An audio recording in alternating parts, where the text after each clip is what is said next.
Hi guys, so today we'll study social science book chapter 1 resources class 8th की। इसमें आज हम पढ़ेंगे रिसोर्सेज के बारे में, यूटिलिटी के बारे में, वैल्यू टेक्नोलॉजी के बारे में, टाइप्स ऑफ रिसोर्सेज क्या होते हैं और उसका क्लासिफिकेशन क्या है, ये सब हम पढ़ेंगे। जो कि सबसे पहले जानते हैं what is resource. So anything that can be use to satisfy our need is a resource. मतलब जो चीजें हमारी जरूरतों को पूरा कर सकती है वो हमारे लिए रिसोर्स हैं। फॉर एग्जाम्पल, आप पानी पीते हैं तो water is resource for you. Vegetables खाते हैं तो आपके लिए वेजिटेबल रिसोर्स है। रिक्शा पे जाते हैं आप तो रिक्शा आपके लिए रिसोर्स है। आप टेक्स्ट बुक पढ़ने के लिए इस्तेमाल करते हैं तो वो भी आपके लिए रिसोर्स है। मतलब जो चीजें आपकी जरूरत है, नीड है, वो आपके लिए रिसोर्स है। ओके, नेक्स्ट चीज है what is a utility. Utility जैसे नाम से पता चल रहा है, यूटिलिटी और यूजेबिलिटी, मतलब जो चीजें आप यूज कर सकते हैं एज ए रिसोर्स, ओके, उसे वो आपके लिए यूजेबल है। ओके, उसके आपके लिए यूटिलिटी है। ओके, सो यूटिलिटी और usability is what makes an object a resource. मतलब अगर किसी ऑब्जेक्ट का आपके लिए यूज है, यूजेबिलिटी है, तो आपके लिए रिसोर्स है। Okay, so they all have been used by you. Utility मतलब कोई चीज आप यूज कर रहे हैं वो आपके लिए रिसोर्स है। ओके, फॉर एग्जांपल इलेक्ट्रिसिटी का आप इस्तेमाल करते हैं, वाटर का इस्तेमाल करते हैं, वेजिटेबल का इस्तेमाल करते हैं, तो ये सब आपके लिए यूजेबिलिटी है इन सब चीजों की, इसलिए ये आपके लिए रिसोर्स है। नेक्स्ट टॉपिक हम जानते हैं what is a value. So value is something that tells the worth of A object. Okay, so value से आप किसी ऑब्जेक्ट की वर्थ पता। सो कुछ रिसोर्सेज की इकोनॉमिक वैल्यू होती है और कुछ रिसोर्सेज की इकोनॉमिक वैल्यू नहीं होती है। Okay, so resources can have economic value and can not have economic value. For example, metal sheet है, उसका इकोनॉमिक वैल्यू है। उसी वहां पे दूसरी जगह पे ब्यूटीफुल लैंडस्केप है, उसकी कोई इकोनॉमिक वैल्यू नहीं है। Okay, so but both of them are resources and satisfy a person's needs. So value किसी चीज की वैल्यू या किसी चीज कोई वैल्यूबल है, उससे उसकी वर्थ पता चलती है। Okay, so some resources can be valuable with time. मतलब कोई भी रिसोर्स अभी वैल्यूबल नहीं है लेकिन बाद में वैल्यूबल हो सकती है।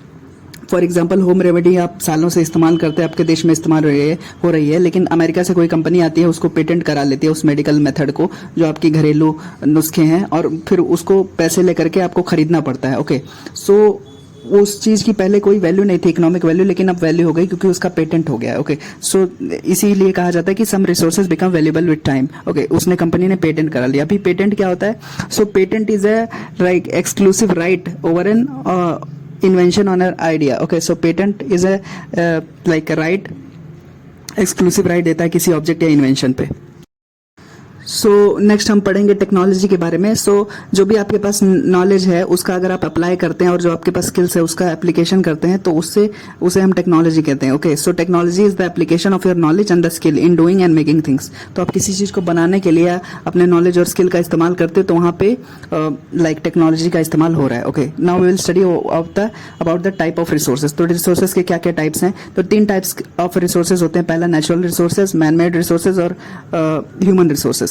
नेचुरल रिसोर्स जैसे नाम से पता चल रहा है नेचर से ऑब्टेन होंगे, मैन मेड रिसोर्सेज ह्यूमंस बनाएंगे, और ह्यूमन रिसोर्सेज जो ह्यूमंस का स्किल सेट है उसके पे बेस्ड होता है। ओके, सो रिसोर्सेज में हम फर्स्ट टॉपिक के बारे में पढ़ेंगे नेचुरल रिसोर्स। तो नेचुरल रिसोर्सेज वो रिसोर्सेज होते हैं जिसे हम नेचर से डायरेक्टली ऑब्टेन करते हैं, बिना किसी मॉडिफिकेशन के यूज करते हैं। For example, water in the lakes, rivers, soil, ये सब नेचुरल रिसोर्सेज हैं क्योंकि हम नेचर से इसे डायरेक्टली ऑब्टेन करते हैं। Okay, so minerals obtained from the earth, the air we breathe are all gifts of nature. Okay, so natural resources, ये classification है types of resources में, और natural resources का भी बहुत सारे classification है। Okay, so natural resources can be classified into various types on the basis of development और use के हिसाब से natural resources को आप classify कर सकते हैं, origin के हिसाब से natural resources को classify कर सकते हैं, stock के हिसाब से या distribution के हिसाब से भी कर सकते हैं। Okay, तो सबसे पहले जानते हैं classification of natural resources on the basis of development and use. So development और यूज के हिसाब से नेचुरल रिसोर्सेज को 2 भागों में बांट सकते हैं, एक्चुअल और potential resources. Okay,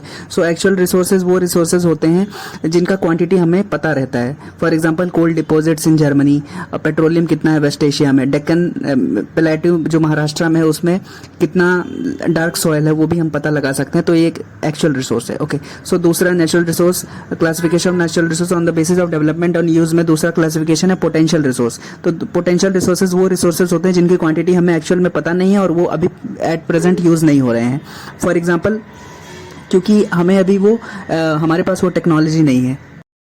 potential resource का एक एग्जांपल है, for example uranium found in Ladakh, ये पोटेंशियल रिसोर्स है, फ्यूचर में हम यूज कर सकते हैं।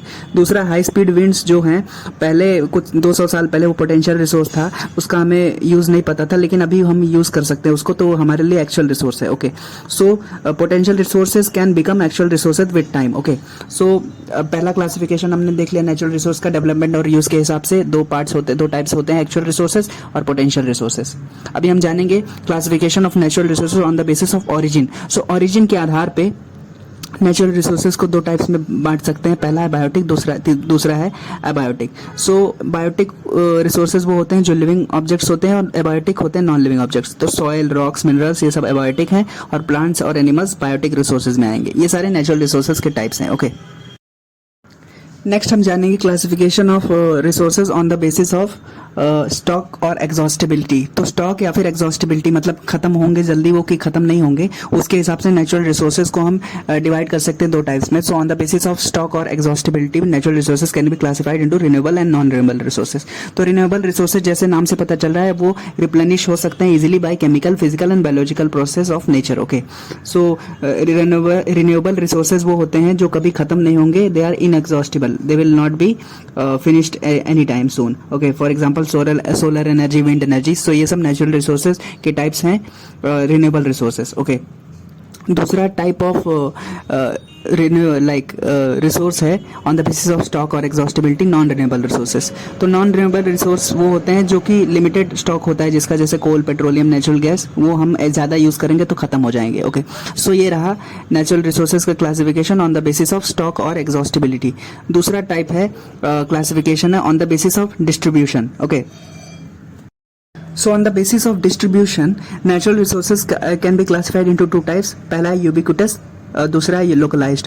तो रिसोर्सेज जो हर जगह पाए जाते हैं, they are found everywhere, they are called as ubiquitous resources. For example air we breathe, water in the oceans, तो ये यूबिक्विटस रिसोर्स है, हर जगह पाया जाता है। वहीं दूसरी तरफ रिसोर्सेज जो किसी पर्टिकुलर एरिया में ही पाए जाते हैं उन्हें लोकलाइज्ड रिसोर्सेज कहते हैं। Okay, so resources that are found only at certain places on earth are called localised resources. For example copper, iron ore या फिर गोल्ड, डायमंड। सो ये इस तरह का लोकलाइज्ड रिसोर्सेज है। ओके, सो ये रहा नेचुरल रिसोर्स का क्लासिफिकेशन।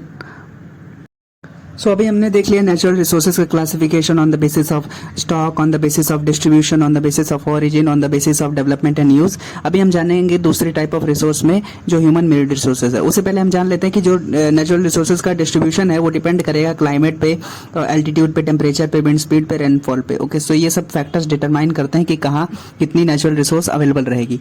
अभी जब हम जानते हैं ह्यूमन मेड रिसोर्सेज के बारे में, तो ह्यूमन मेड रिसोर्सेज जैसे नाम से पता चल रहा है, they will be made by humans. So natural resources जो होते हैं हम डायरेक्टली इस्तेमाल कर सकते हैं विदाउट मच मॉडिफिकेशन। लेकिन जब नेचुरल रिसोर्सेज को हम प्रोसेस करते हैं इंडस्ट्रीज में, उसको एक्सट्रैक्ट करते हैं, उससे इंपॉर्टेंट चीज़ें, तो उससे हम खुद बना रहे हैं ना, तो उससे ह्यूमन मेड रिसोर्सेज करेंगे। फॉर एग्जांपल आयरन ओर से नेचुरल रिसोर्स है, आयरन ओर एक तरह का नेचुरल रिसोर्स है, लेकिन उससे हम एक्सट्रैक्ट करके स्टील बना रहे हैं और स्टील प्लेट्स का इस्तेमाल कर रहे हैं कार बनाने के लिए, तो ये एक ह्यूमन मेड रिसोर्सेज है। Okay, so sometimes natural resources can be use directly and sometimes not. For example steel, जैसे मैंने बताया, can be used when extracted from iron ore.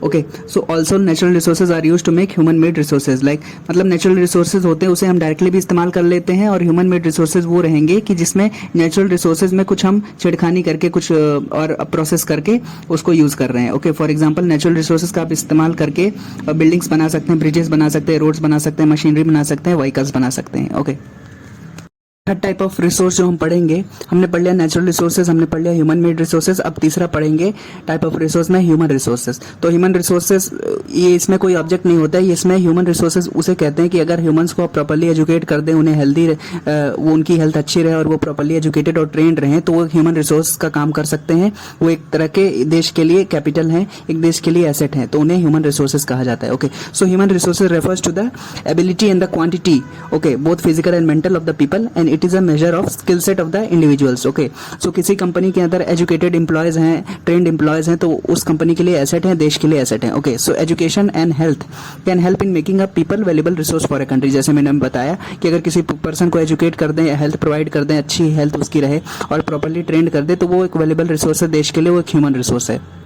Okay, so improving the quality of people's skill so that they are able to create more resources is called human resource development। मतलब जो human resources हैं को अगर हम और skilled कर दें तो हम उनसे और काम करा सकते हैं, उनसे और रिसोर्सेज प्रोड्यूस करा सकते हैं। ओके, तो उसी को हम कहते हैं ह्यूमन रिसोर्स डेवलपमेंट। मतलब जो हम आपके पास ह्यूमन रिसोर्सेज हैं उसको और स्किल प्रोवाइड करके डेवलप करना, वही होता है ह्यूमन रिसोर्स डेवलपमेंट। अभी हम जानेंगे लास्ट टॉपिक, कंजर्विंग रिसोर्सेज। जैसे नाम से पता चल रहा है आप रिसोर्सेज को प्रोटेक्ट कर रहे हैं अपनी फ्यूचर जनरेशन के लिए। Okay, so using resources carefully and giving them time to replenish और renew is called as resource conservation. मतलब आप रिसोर्सेज को यूज कर रहे हैं, जितना जरूरत है उतना यूज कर रहे हैं और कंजर्व भी कर रहे हैं, जितना मतलब वेस्ट नहीं कर रहे हैं। Okay, so balancing the need of the present and saving for future generation is called sustainable development. तो सस्टेनेबल डेवलपमेंट होता है कि meeting the need of present without undermining the ability of future generation to use the same resource, उसे कहा जाता है sustainable development. Okay, next we will study what are the principles of sustainable development. Okay, so sustainable development जैसे मैंने बताया कि we will meet the needs of the present and we will conserve the resources also for future generations. तो sustainable development में किन किन चीज़ों का ध्यान रखा जाता है, तो इसमें हम सोचते हैं कि लाइफ को, ऑल फॉर्म्स ऑफ लाइफ को हम प्रोटेक्ट करें, ह्यूमन लाइफ को क्वालिटी ऑफ लाइफ दे सकें, अर्थ की डाइवर्सिटी और वाइटलिटी मेंटेन रहे, रिसोर्सेज का ज़्यादा एक्सप्लॉइट न करें।